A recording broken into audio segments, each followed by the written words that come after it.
Hello everyone. Hope you're doing well. We are from 𝐘𝐿 Solutions, a registered IT company. In today's video, we'll walk you through the process of returning a purchase invoice or purchase bill in our software.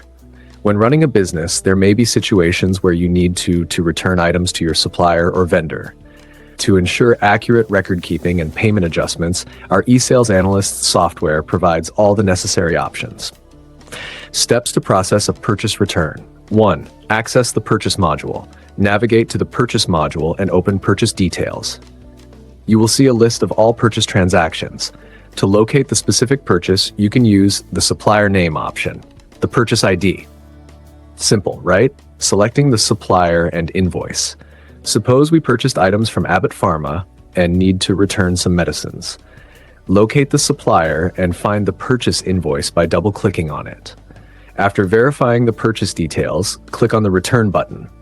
That's it. Now let's move to the actual return process. 3. Returning items.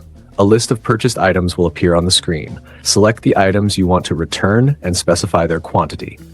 If returning the entire invoice, enter the full amount in the amount return field. If the supplier refunded some payment immediately, enter that amount. If the supplier will refund later, enter 0 and the remaining amount can be adjusted as a discount. And that's it. Just save the bill and you're done. Partial purchase return. If returning only some items, specify their return quantity. You can delete unwanted items using the delete button, the delete key on your keyboard. If you don't want to return an item, simply remove it from the bill.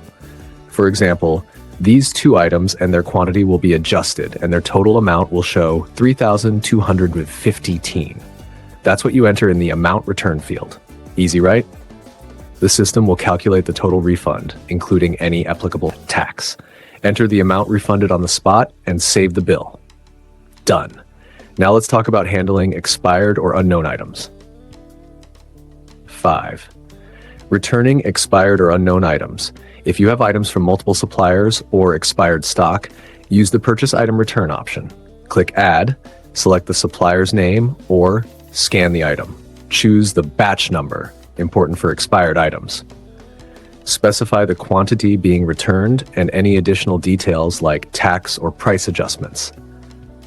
Enter the payment status, fully refunded, partially refunded, pending in account. Save the bill, and the system will automatically update your inventory and financial records. How cool is that? Conclusion. And that's all, folks. This is the complete process for handling purchase returns in our software. If you have any questions, feel free to contact our support team. We're always here to help. In our next videos, we'll explore even more exciting features. Until then, take care and bye-bye.